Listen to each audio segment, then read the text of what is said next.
இன்றே டவுன்லோட் செய்து உங்கள் ஃபேவரட் ஷோக்களை என்ஜாய் பண்ணுங்க. அயலி,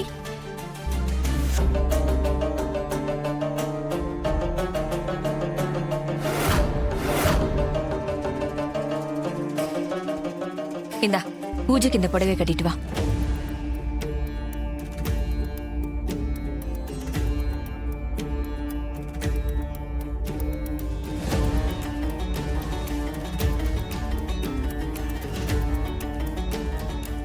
என்ன பாக்குற? இந்திராணி தான் உனக்கும் ரித்திகாவுக்கும் இந்த புடவைய கட்டிட்டு வர சொல்லி கொடுத்து விட்டா. சரிங்க அத்தை. ஆனா இது எதுக்கு? என்கிட்ட இருக்கிற புடவையே நான் கட்டிட்டு வந்திருப்பனே. எதுக்கா? ஓ, நீ கிச்சன்ல அப்போ வேலையா இருந்தல்ல, அதான் உனக்கு தெரியல. பூஜையில கலந்துக்கிற பொண்ணுங்க சிகப்பு கலர் புடவைய கட்டிட்டு வரணும்னு சொல்லி ஐயர் தான் சொன்னாரு. அதனாலதான் இந்திராணி உனக்கும் ரித்திகாவுக்கும் இந்த புடவைய கொடுத்து விட்டுருக்கா.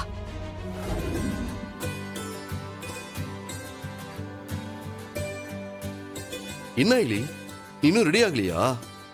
சரி, நான் முன்னாடி போறேன், நீ சாரி மாத்திட்டு வந்துரு. ஒரு நிமிஷம். என்ன?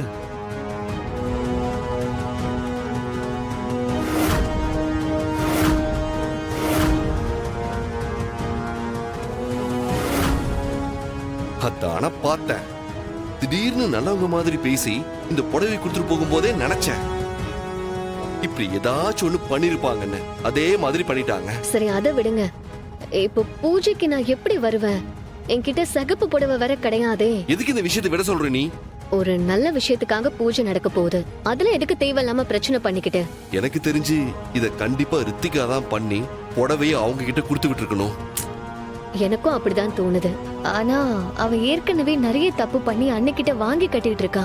இப்போ இந்த நேரத்துல இத வர போய் சொல்லி எதுக்கு தேவையில்லாத பிரச்சனை?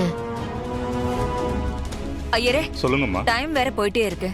நல்ல நேரம் முடிய இன்னும் 10 நிமிஷம் தான் இருக்கு. அவங்க ரெடி ஆகி பொறுமையா வந்து பூஜையில கலந்துக்கட்டும். பூஜைக்கு முக்கியமானவங்க என் பையனும் மருமகளும் தானே. அதான் இவங்க 2 பேரும் ரெடியா நின்னுட்டு இருக்காங்கல்ல, அப்புறம் எதுக்காக நாம வெயிட் பண்ணணும்? இவங்களை வச்சு பூஜையை ஸ்டார்ட் பண்ணுங்க.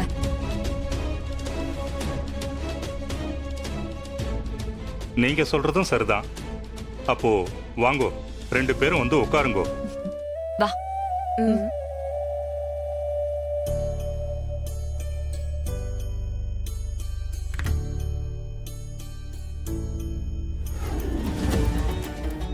இத நீ பண்ணிருக்க மாட்டேன்னு எனக்கு தெரியும்.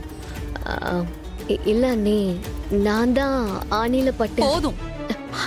நீ எதுக்காக இப்படி எல்லாம் சமாளிக்கிறேன்னு எனக்கு தெரியும். ஆணில மாட்டி கிழிஞ்சிருந்தா அது எப்படி இருக்கும்னு எனக்கு தெரியாதா? நான் ஒன்னும் அந்த அளவுக்கெல்லாம் முட்டாள் கிடையாது.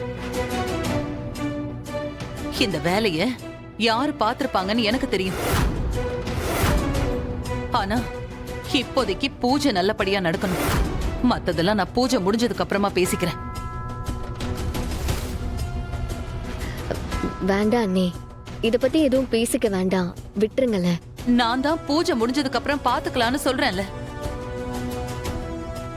என்ன பண்ணணும்னு எனக்கு தெரியும். கொஞ்சம் நீங்க சீக்கிரமா ரெடி ஆயிட்டு வாங்க. இந்த புடவையை கட்டிட்டு வா.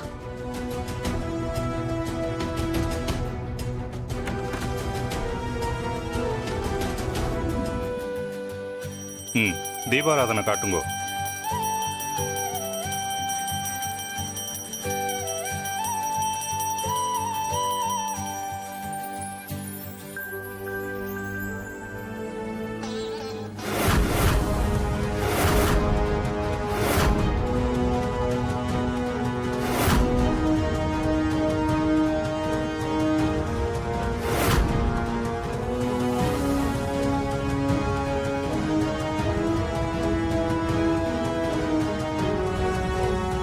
ரித்திகா, ஏத்து.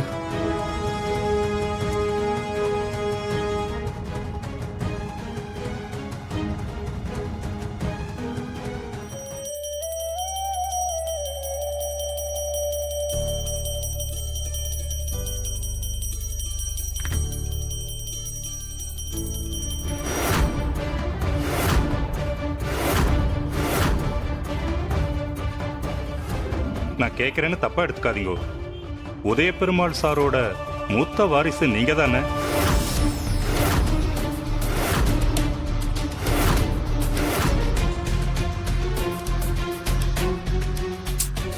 ஐயரே, இது என்ன ஒரு கேள்வி? உங்களுக்கு எத்தனை வருஷமா எங்க குடும்பத்தை பத்தி தெரியும்? இப்ப என்ன புதுசா கேக்குற மாதிரி கேக்குறீங்க? இப்ப எதனால திடீர்னு இப்படி கேக்குறீங்க நீங்க? அதுக்கு இல்லம்மா, பொதுவா இந்த மாதிரி பண்ற பூஜையில மூத்த வாரிசு கையால ஹோம தீபத்தை பத்த வச்ச உடனே அது பத்திக்கும்.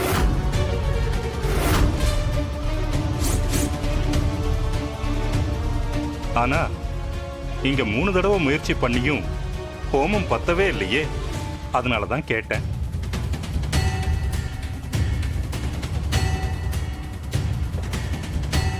அதுக்காக கண்ணு முன்னாடி என் புருஷனை உட்கார வச்சுக்கிட்டே இப்படிதான் கேப்பீங்களா? என் மாமாவோட மூத்த வாரிசும் இவருதான், மூத்த மருமகளும் நான் தான். இந்த குடும்பத்துடைய ஒரே ஆண் வாரிசும் என் புருஷன் மட்டும்தான். இத பாருங்கம்மா, நான் கேட்டது தப்பா இருந்தா மன்னிச்சுக்கோங்க. நீங்க திரும்பவும் ஹோம தீபத்தை பத்த வச்சு பாருங்க. ரித்திகா, பத்தவை.